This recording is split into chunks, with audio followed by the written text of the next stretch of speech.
자, 1단원 힘의 합성과 분해.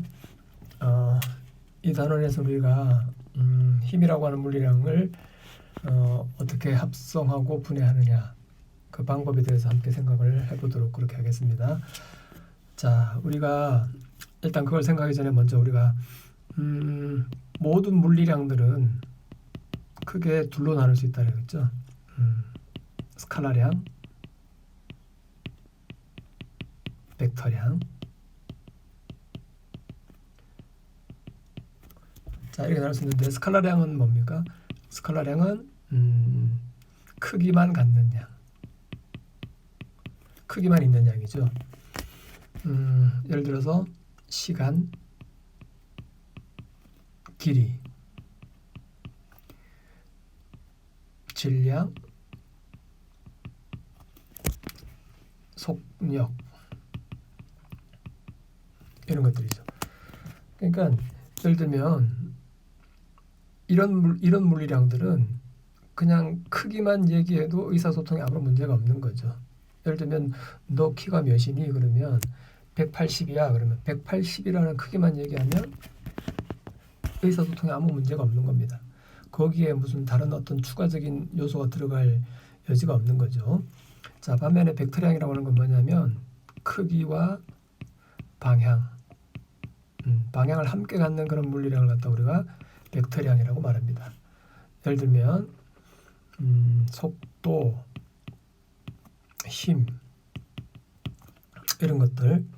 자, 속도라고 하는 건 뭐냐면 어떤 물체가 움직일 때 그 물체의 빠르기뿐만 아니라 그 물체가 지금 현재 어느 방향으로 움직이고 있는가, 그러니까 어느 방향으로 얼마나 빨리를 나타내는 게 속도가 되는 거죠. 반면에 속력이라고 하는 거는 그냥 단지 그냥 빠르기를 말하는 거죠. 스피드죠, 스피드. 그래서 속도는 영어로 velocity라고 말하고 속력은 그냥 스피드인 거죠. 그냥 단지 빠르기만을 얘기하는 거죠. 너 100m 달리기 스피드가 얼마야? 이렇게 말하면 되는 거지. 너 100m 달리기 속도가 얼마냐? 이렇게 말하면 물리적으로는 부적절한 거죠. 왜냐하면 우리가 어느 방향으로 달리든 간에 그 사람의 빠르기에는 영향이 없으니까. 그러니까 100m 달리기를 말할 때는 속력만 말해도 충분한 거죠. 자, 그다음에 이제 중요한 게 이제 힘이라고 하는 건데, 이 힘이라고 하는 벡터량을 갖다 우리는 잘 다뤄야 됩니다.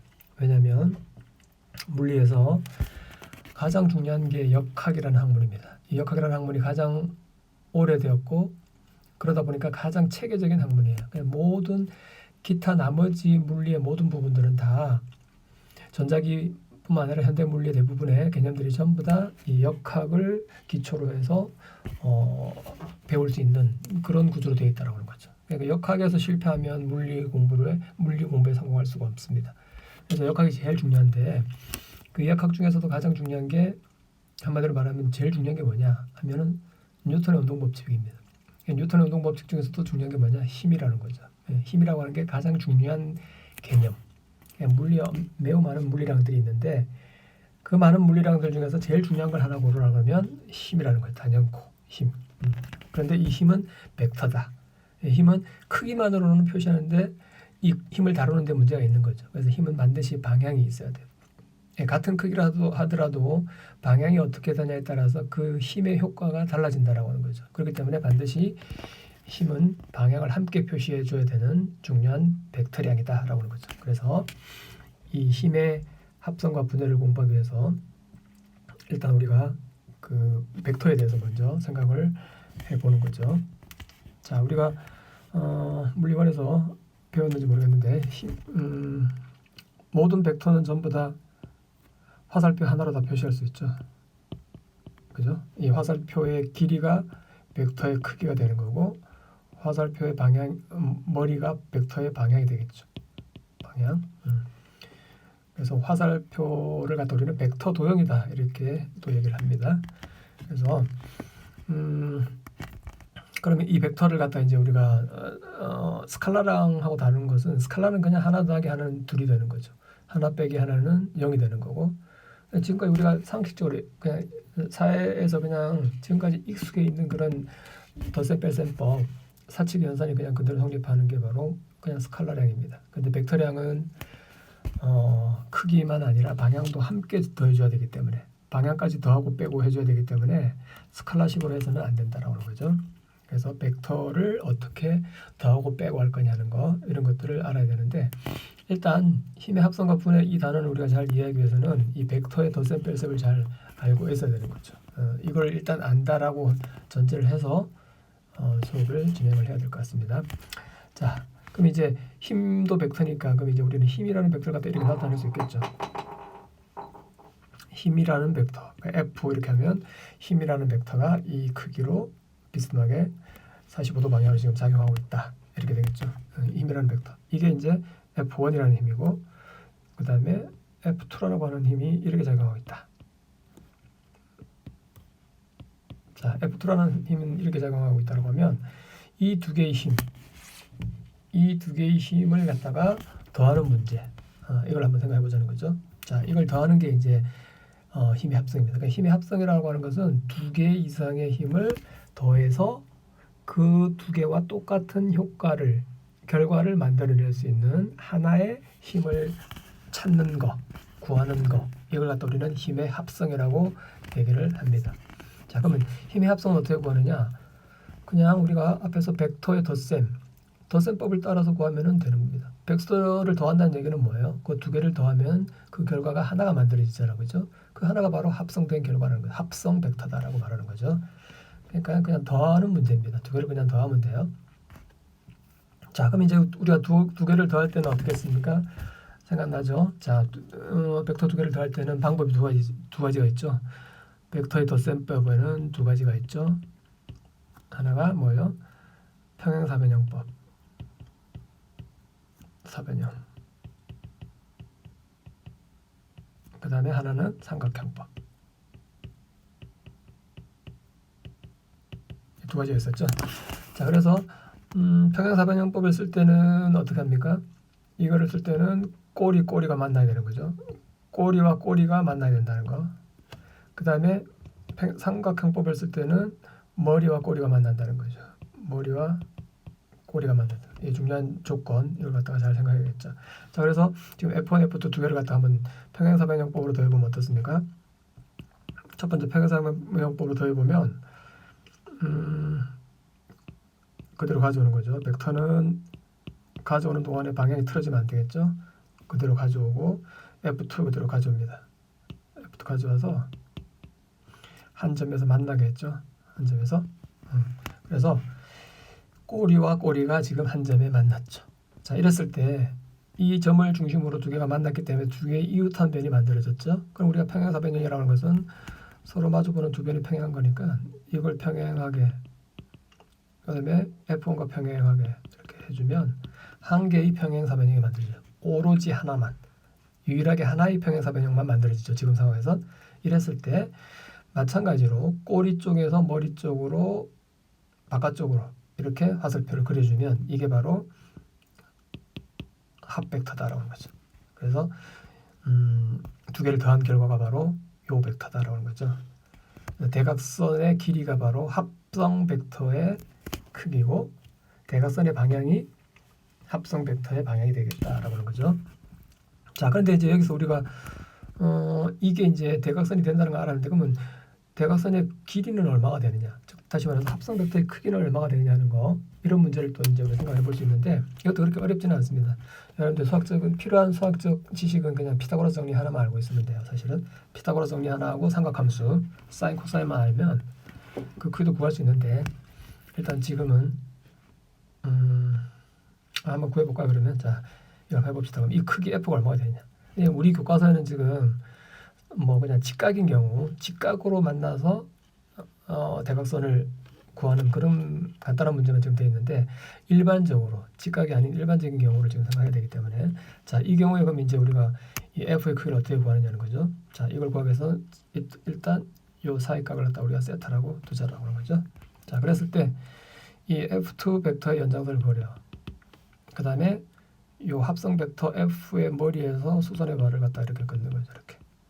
자, 이렇게 거요. 자, 그러면 우리가 이 점을 O라 하고 O라 하고 요 점을 갖다 어떻게 할까요? 요 만난 요 점을 갖다가 B라고 하고 요걸 A라고 하면 삼각형 만들어지죠.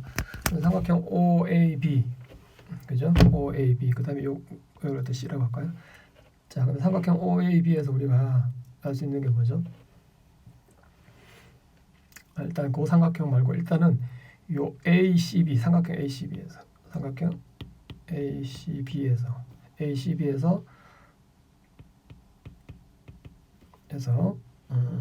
12 선분 BC의 크기를 구할 수 있죠. 그죠? 아이고, 내가 여기다 세타를 이렇게 표시했네. 여기 아닙니다. 여기 세타입니다. 여기 아니에요. 자, 세타가 이렇게 됐으니까 요게 세타니까 두 벡터의 사이각이 세타입니다. 자, 그랬을 때 요것도 세타가 되겠죠. 동의각이니까. 그래서 삼각형 이거에서 코사인 세타라고 하는 건 뭐죠? AC분의 BC가 되겠죠. 그죠? 그렇기 때문에 우리가 선분 BC라고 하는 거는 AC 코사인 세타 이렇게 되겠죠. 그죠? BC는 AC 코사인 세타. 그래서 요 부분이 요 길이가 AC 코사인 세타인데 이 AC가 바로 F1하고 같죠. 여기 F1이죠. 그죠? F1. 그래서 F1 코사인 세타가 되겠죠. 됐죠? 자, 그 다음에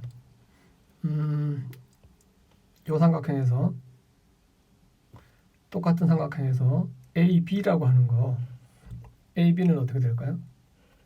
AB 사인 세타가 AC분의 AB가 되겠죠. 따라서 여기서 AB라고 하는 건 선분 AB는 AC 사인 세타가 되겠죠. 그렇죠? 그래서 결국 AB는 마찬가지로 AC가 F니까 F1 사인 세타가 되겠죠. 자, 그래서 요 성분이 F1 사인 세타가 되겠다라고 하는 거죠. 그럼 이제 큰 삼각형 이제 OAB에서 빗변 OA죠. 빗변 OA가 바로 이 삼각형의 빗변이죠. 이거는 우리가 잘 알다시피 루트 피타고라스 정리에 의해서 직각삼각형이니까 두 개를 더한 거 F1, F2 더하기 F1 코사인 세타의 제곱 더하기 그 다음에 F1 사인 세타 전체 제곱. 그죠? 이걸 구하면 되겠죠. 이걸 구하면 어떻게 되죠? 자, 그러면 F1의 제곱, F2의 제곱 더하기 F1 제곱 코사인 제곱 세타 더하기 2F1 F2 코사인 세타 더하기 F1의 제곱 사인 제곱 세타 이렇게 되겠죠. 자, 그런데 이제 F1 제곱 코사인 제곱 세타 F1 제곱 사인 제곱 세타 이건 어떻게 됩니까? 그렇죠. 그냥 F1이죠. 그죠? F1으로 묶고 되면 코사인 제곱 사인 제곱이니까. 자, 그래서 이거는 결국 뭡니까? 루트 F1의 제곱 더하기 F2의 제곱 더하기 2F1 F2 코사인 세타가 되겠죠. 이게 결과입니다. 결국 OA의 크기라고 하면서 합성 벡터의 크기는 이렇게 해서 구할 수 있다는 거죠. 그죠? 그러니까 뭐 조금 복잡해 보여도 그냥 피타고라스 정리 그냥 두 번 쓴 거, 삼각함수 두 번 쓰고 피타고라스 정리 한 번 쓴 거밖에 없어요. 그죠? 자, 이렇게 해서 구할 수 있는데, 그러니까 이제 실제로는 이 세타 F1, F2가 직각인 경우가 뭡니까? X 성분, Y 성분일 때죠. XY 평면에서 X 성분, Y 성분일 때는 사이각이 90이죠. 90이면 코사인 90이 0이 되니까 이 뒤에 텀이 사라지겠죠. 남는 건 그냥 F1 제곱, F2의 제곱 해가지고 그냥 단지 그냥 피타고라스 정리로 해서 간단히 구할 수 있다라고 하는 거죠. 이런 식으로 직각인 경우는 간단하기 때문에 이제 지금처럼 이렇게 일반적일 때 직각이 아닌 경우는 일반식은 이거다라고 하는 걸 알아두면 되겠죠. 자, 지우도록 하겠습니다. 자, 그래서 이제 우리는 힘의 합성 방법을 갖다가 이제 알았죠. 힘의 합성은 결국 평행사변형법을 해가지고 하나의 벡터를 구해서 그 크기를 구해주면 그게 이제 합성된 힘이다라고 하는 걸 알 수가 있겠는데, 삼각형법은 그냥 평행사변형법에서 우리가 뭐 잘 알다시피 이게 평행사변형법에 의해서 두 개를 만약에 구하면 F1, F2 이게 지금 합성 벡터 F죠, 그죠? 그랬을 때 이 삼각형법이라고 하는 것은 결국 뭐냐면 그냥 F1 하나에다가 F1이 이렇게 했을 때 F2를 갖다가 머리와 꼬리가 만나야 된다 했죠. 그러니까 F2를 갖다가 다른 한 벡터의 머리에 가는 거죠. 이런 식으로 이렇게 했을 때 마찬가지로 꼬리에서 머리 방향으로 그어주고 꼬리는 꼬리, 머리는 머리를 표시해 주면 되는 거예요. 이렇게 이게 바로 F 합성 벡터라는 거죠. 그러니까 결국 이 평행사변형법에서 하나의 삼각형이 여기 아니고 위에죠. 위에 있는 삼각형 이거 두 개하고 지금 일치하는 거죠. 그러니까 평행사변형법의 반이 삼각형인 거죠, 그죠? 그러니까 평행사변형법은 사실 삼각형법을 포함하고 있어요, 사실은. 그래서 그냥 간단히 머리와 꼬리를 만나게 해서 이렇게 삼각형을 그려주면서 간단히 찾으면 더 빠르다라고 하는 느낌을 가질 수가 있죠. 그래서 이 두 가지 방법을 알아두면 좋겠는데, 각자 뭐 어떤 때는 삼각형법이 편할 때가 있고 어떤 때는 평행사변형법이 편할 때가 있어요. 그래서 이걸 같이 알아두는 것도 좋을 겁니다. 자, 이렇게 해서 이제 힘의 합성에 대해서 알아봤고, 자, 그 다음에 이제 힘의 분해는 뭐냐? 힘의 분해라고 하는 거는 두 개 이상의 힘을 갖다가 하나의 힘으로부터 두 개 이상의 힘으로 나누는 거죠. 그러니까 힘의 합성의 역과정이다. 합성의 반대 과정이다라고 생각하면 됩니다. 그러면 뭐 힘을 합칠 때는 언제고 또 분해할 때는 또 왜 또 분해를 하려고 하냐 이렇게 생각할 수 있겠죠. 그런데 합성과 분해는 그때 목적이 다른 거죠. 어떤 때는 두 개를 합하는 게 편할 때가 있고 어떤 때는 하나를 두 개로 나누어서 생각하는 게 편할 때가 있어요. 그래서 그때마다 다르기 때문에 이제 두 개를 갖다가 같이 알아두는 게 좋다라고 하는 거죠. 지금 우리 교과서 15페이지에 보면 이제 힘을 분해해서 적용하는 대표적인 지금 예를 갖다 지금 보여주고 있는데, 지금 여학생이 지금 캐리어를 좀 끌고 있단 말이에요. 끌고 있는데 끌고 있을 때 이 힘을 갖다 분해해서 수직 방향 힘과 수평 방향 힘 두 개로 이제 나눠보는 그걸 하는데, 자, XY 평면 한번 생각해 볼까요? X축 Y축 이렇게 했을 때 어떤 힘 벡터가 하나 이렇게 있다. 그러면 이게 세트할 때 이 벡터라고 하는 것은 당연히 평행사변형법에 의해서 이 성분 fx 성분, 그다음에 이 성분 fy 성분, 이거 두 개가 합쳐진 거죠. 그죠? 그러니까 이거 두 개를 합하면 이게 되기 때문에 거꾸로 이 하나의 벡터로부터 이거 두 개를 만들어낼 수 있다라는 거죠. 그럼 이거 하나를 생각하는 것 대신에 이걸 생각하지 말고 이거 두 개를 생각해줘도 된다는 거죠. 하나 생각하지 말고 이렇게 두 개를 동시에 생각해줘야 된다는 거죠. 합성은 이거 두 개를 동시에 생각하는 대신에 이거 하나를 생각해주는 거죠. 그죠? 그러니까 반대 과정이 되겠다라는 거죠. 그러니까 합성 과정을 알면 분해 과정에 대해서는 쉽게 이해할 수 있는 거죠. 자, 그래서 각각 크기라고 하는 건 우리가 아까 전에 삼각함수에 따라 알기 때문에 f 코사인 세타, 그죠? 그다음에 fy는 f 사인 세타, 이렇게.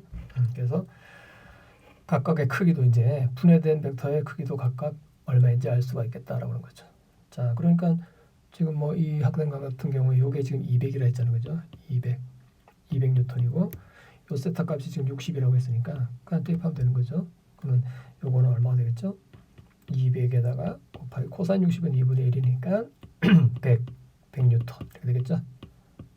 자, 그 다음에 y 성분은 200 곱하기 사인 60도, 사인 60도 2분의 루트 3이니까 100 루트 3 뉴턴 이렇게 되겠죠.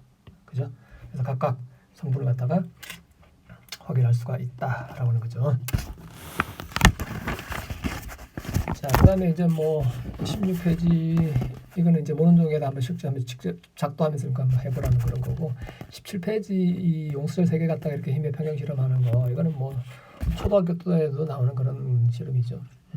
그래서 눈금의 크기하고 각도로 잰 그 각도하고 이렇게 해가지고 이게 평형일 때 그 성분별로 해가지고 더하면 다 0이 되는지를 확인하는 거예요. X 성분 다 더하고 Y 성분 다 더했을 때 0이 되는지를 확인해 보는 그런 실험이에요. 자, 18페이지를 한번 볼까요? 18페이지 보면 이제 R자 힘 구하기 이렇게 되어 있는데, R자 힘 구하기. 자, 이 R자 힘 구하기 굉장히 중요한 거죠. 이거 사실은. 자, 지금 빗면에 지금 물체가 이렇게 있는 거죠. 그럼 이 물체에 작용하는 힘이 뭐가 있느냐?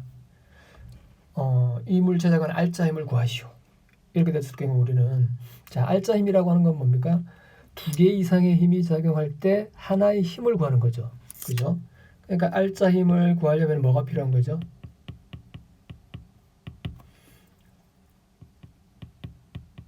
그렇죠. 지금 생각한 힘의 합성. 힘의 합성을 못하면은 R자 힘을 구할 수가 없는 거죠. 그죠? 그래서 R자 힘을 구하려면 힘의 합성법을 알아야 되기 때문에, 그래서 우리가 앞에서 힘의 합성법을 생각을 한 거예요. 자, 그래서 이제 우리는 R자 힘을 구할 수가 있는데, 중요한 건 뭐냐면 힘의 합성법을 알아서 내가 R자 힘을 구할 수 있다 하더라도 뭐가 전제돼야 되는 거죠? 그렇죠. 합해야 할 성분이 되는 2개의 힘을 찾을 수 있어야 돼요. 2개, 3개 또는 4개 많은 힘들을 찾아낼 수 있어야 돼요. 그러니까 요 한 물체에 작용하는, 빗면에 있는 요 물체에 작용하는 힘이 뭐가 있는지를 다 찾아낼 수 있어야 돼요. 그 능력이 일단 돼야 되는 거예요. 힘을 찾아낼 수 있는 능력이 안 되면 합할 수도 없는 거고 하기 때문에, 제일 먼저 전제되는 조건이 힘을 찾아낼 수 있어야 된다는 거. 찾는 게 굉장히 중요해요. 많은 학생들이 힘을 다 찾아봐라 그러면 빠뜨리는 경우가 많아요. 그러니까 모든 힘들을 다 찾는 것이 그렇게 쉽지만은 않아요. 자, 그럼 지금 이 경우에 이 물체에 작용하는 힘을 한번 찾아볼까요? 어떤 힘들이 있는지. 그렇죠. 먼저 밑으로 작용하는 중력, 이 물체의 질량을 m이라고 하면 이 물체에 작용하는 중력 mg가 있겠죠. 그죠? 중력이 있죠. 그 다음에 무슨 힘이 있습니까? 그 다음에 힘은 뭐냐면 이 물체가 빗면과 지금 접촉해 있기 때문에 빗면을 중력 때문에 누르겠죠. 누르면 본의 아니게 누르면은 작용 반작용에 의해서 이 물체가 빗면을 누르면 빗면도 이 물체를 밀어내겠죠. 그래서 그 방향 힘이 바로 이 방향이 되겠죠. 이게 바로 N이라고 표시해가지고, N이라고 표시했는데 N은 normal의 약자죠. 수직한. 그러니까 접촉면의 수직한 방향으로 지금 작용하는 힘이다. 해서 이걸 갖다 우리는 수직 항력이라고 얘기를 하죠. 수직으로 저항하는 힘이다. 항력. 그죠? 자, 그래서 이 물체가 받는, 즉 이 물체의 작용점을 둔 힘은 2개인 거죠. mg와 수직 항력. 또 다른 힘이 뭐 있어요? 그 다음에 무슨 힘이 있을까요? 지금 현재 이 물체가 정지해 있다라고 한다면 뭔가 또 다른 힘이 있어야겠죠. 왜냐하면 정지해 있다면 R자 힘이 0인데 이거 2개만 더해가지고는 0이 될 수 없잖아요. 그죠? 분명히 다른 무슨 힘이 있겠죠. 그죠? 근데 지금 현재 얘는 정지해 있다는 말은 아니고, 일단 하여튼 얘가 뭐 지금 상황에서 내려오고 있는 상황이 되겠죠. 그래서 어느 순간 사진이에요. 그래서 이렇게 있을 때 R자 힘을 구하라고 하면 이거 2개인 거죠. 그래서 요 힘만 따로 꺼내서 N 밑으로 mg 이렇게 생각할 수 있겠죠. 자, 그래서 이거 2개를 더하는 게 이제 R자 힘인데, 근데 한번 보세요. 이거 2개를 더하려면 평행사변법에 의해서 이런 식으로 해가지고 뭐 이렇게 구할 수 있겠죠. 그죠? 이렇게 구할 수 있겠지만, 자, 요게 세타니까 요게 세타죠. 그죠? 자, 그럼 이제 요게 세타니까 결국 이 사이각이라고 하는 건 뭐냐면 요 사이각은 파이 마이너스 세타가 되겠죠. 그죠? 그래서 이거의 크기, 이 2개를 합한 합 벡터, 합력, R자 힘이죠. 여기 R자 힘이죠. R자 힘을 구할 수는 있겠죠. 요 R자 힘, 요 F가 얼마인지를 구할 수 있겠죠. 아까 한 것처럼 어떻게 하면 돼요? F는 루트 뭐 n의 제곱 더하기 중력 mg의 제곱 더하기 뭐 두 개 nmg 그 다음에 코사인 파이 마이너스 세타 이런 식으로 해서 구할 수 있겠죠, 그죠? 구할 수 있는데 조금 이제 이걸 몰라도 이제 우리가 구할 수 있는 방법이 있다는 거죠. 어떻게 하면 된다? 이걸 갖다 분해를 하는 거죠. 그러니까 요 중력 요걸 갖다 분해를 해요. 요 중력 하나를 생각하는 것 대신에 이거의 빗면 방향 성분으로 이렇게 빗면과 나란한 방향으로 하나를 나눴다라고 하면 평행사변형이 되면 되니까 요렇게 나눠서 이렇게 나누면 이렇게 하면 이거 하나 생각하는 것 대신에 요거 두 개를 동시에 생각해야 되는 거죠. 그러니까 이제 이렇게 나눴다는 얘기는 중력은 사라지고 빗면에 수직하게 요 힘 하나, 빗면에 나란하게 요 힘 하나 두 개가 동시에 작용하고 있다라고 생각해야 되는 거예요. 자, 그럼 요거 크기는 어떻게 되죠? 아까 알아냈었죠. 요게 세타였죠. 요게 세타니까 빗면 성분은 mg 사인 세타. 그 다음에 mg 코사인 세타 수직 방향. 그 다음에 요거 이 방향은 빗면 성분은 mg 사인 세타예요. 자, 이렇게 해서 확인하면 돼요. 그래서 mg 사인 세타라는 힘이 빗면 방향과 나란하게, 그 다음에 mg 코사인 세타라는 힘이 빗면과 수직하게 지금 동시에 작용하고 있는 거다. 그럼 결국 이제 뭐예요? 힘이 이제 세 개가 됐네요. 작용하는 힘이 한 개, 두 개, 세 개가 된 거죠. 요거 하나를 생각하는 거 대신에 요거까지 생각해서 네 개라고 하면 안 됩니다. 많은 학생들이 어떤 학생들은 뭐 이걸 분해해 놓고서 요걸 또 그대로 남겨두고 이걸 생각하고 있어요. 안 됩니다. 이건 사라져야 됩니다. 이건 사라져야 돼요. 이걸 두 개를 생각했기 때문에 자, 이제 세 개가 작용하는 거예요. 자, 근데 여기서 하나 여러분들이 참고로 알아둘 건 우리 매번 할 때마다 이렇게 삼각형 해가지고 뭐 이렇게 해서 뭐 성분 해가 찾아가지고 이렇게 하면 시간이 좀 걸리겠죠. 그래서 여러분들 외워두세요. 빗면 성분은 중력의 빗면 성분은 무조건 mg 사인 세타다. mg 사인 세타인데 이거는 mg 사인 세타라고 읽지 말고 신 세타, mg 신 세타. 빗면을 따라 내려오면 신나잖아요. 그러니까 신난다 해서 신 외우면 됩니다. 그렇게 해서 외우면 됩니다. 자, mg 신 세타. 자, 그러면 어떻게 됩니까? 이제 당연히 얘는 뭐 이쪽 내려오고 있잖아요. 지금 빗면을 따라서, 그죠? 빗면의 수직한 방향으로 안 움직이죠. 그 말은 무슨 말이에요? 빗면 수직 방향으로 움직이지 않는다는 얘기는 빗면 수직 방향에 알자 힘이 없다는 얘기야. 그러니까 우리는 여기서 n이라고 하는 수직 방향 수직 항력과 수직으로 누르는 mg 코사인 세타라고 하는 힘 두 개는 같을 수밖에 없다라고 하는 걸 확인할 수 있는 거죠. 그래서 결국 뭡니까? 결국 이 물체에 작용하는 알자 힘은 결국 뭐다? 요거 하나, 즉 mg 사인 세타, 신 세타. mg 사인 세타라고 하는 요 힘 하나밖에 없다라고 하는 거죠. 그렇죠? 그러니까 결국 빗면이 어떻게 한 게 될까요? 이렇게 빗면에 있는 물체를 갖다가 원래는 이렇게 수직 항력 mg가 작용했는데 이 수직 항력 중력 mg가 작용했는데 이 중력 mg를 갖다가 이 빗면이 어떻게 했다는 거예요? 방향을 틀어버린 거죠. 방향을 이 방향으로 작용하고 빗면과 나란하게 작용하고 크기도 mg보다는 작은 mg 사인 세타로, 그러니까 더 적은 힘으로 빗면 방향으로 나란하게 작용하도록 바꿨다는 거죠. 뭐가? 빗면이. 빗면의 역할이라는 거죠. 그러니까 당연히 수직으로 떨어질 때보다는 가속도가 더 작아서 안전하게 내려올 수 있겠죠. 그죠? 그래서 빗면 효과다라고 하는 거. 자, 그래서 지금과 같이 이제 이런 상황에서 알자 힘을 구할 때 힘을 나누는 거, 힘을 나누는 게 얼마나 효과가 있느냐, 효과적이냐 하는 걸 갖다가 지금 보여주는 거라고 할 수가 있겠죠. 자, 그 다음에 19페이지에 보면 이제 뭐 이 경우는 뭡니까? 등벽. 이게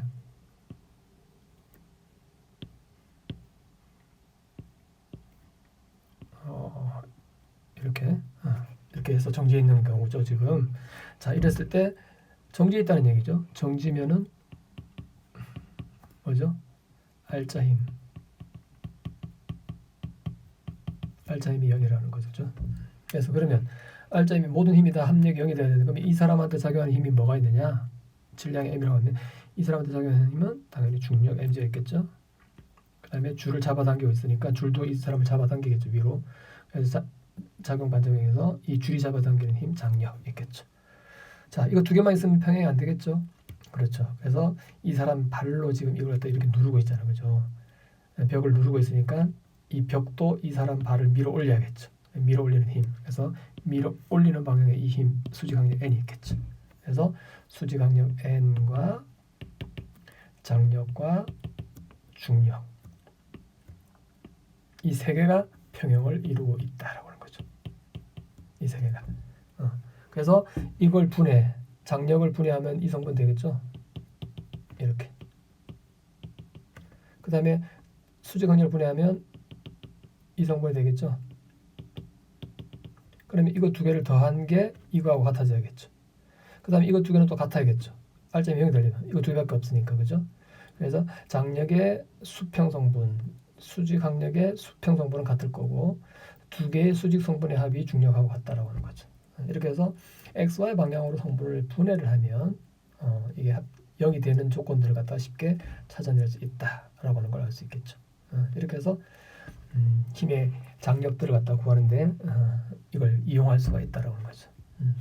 이렇게 해서 상황에 따라서 힘의 합성이 좋을 때 또는 힘의 분해가 좋을 때 이런 식으로 나눠서 우리가 생각해 볼 수가 있다라고 하는 거죠. 자, 그래서 힘의 합성과 분해는 이렇게 해서 학습을 마치고 다음은 이제 다음 단어는 물체의 평형은 다음 시간에 또 계속해서 하도록 하겠습니다.